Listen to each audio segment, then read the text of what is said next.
Hola and welcome to Rauta's Latin American black metal review. This time we have a rather interesting band because this one actually has a story to tell. This one is Tapias de Pilatos with the Cementerio de Excomulgados. What makes so interesting this particular Colombian band is that they started already in 1994.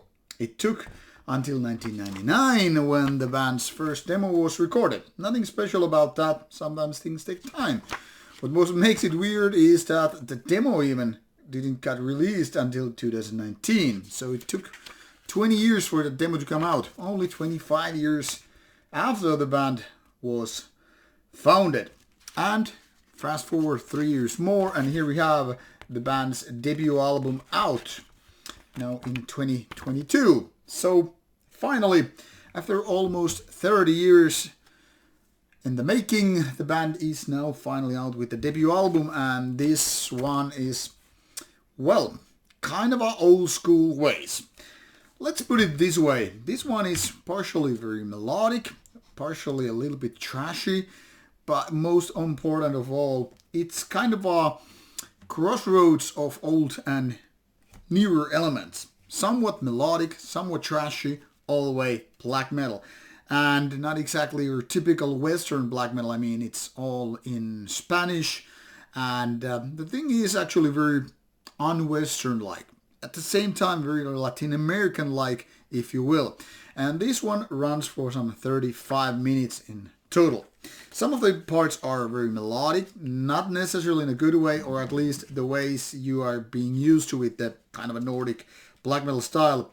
Some of the riffs are actually pretty catchy and really good, but there are also a lot of those kind of a mediocre parts with, then again, kind of a lessens the mood, if you will. The vocals are also interesting because they remind me a lot of old Inquisition, and Inquisition has its own roots in Colombia, even though it's American-based band. So it's kind of an accidental similarity, I guess, but there it is.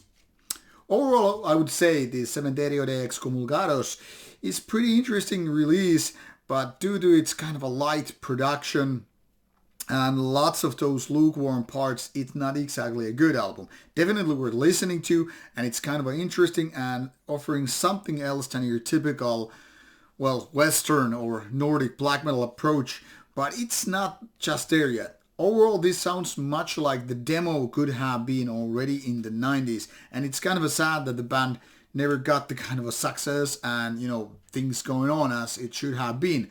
But things are what they are and can really change the path. Now, if I got you interested in this one, check it out.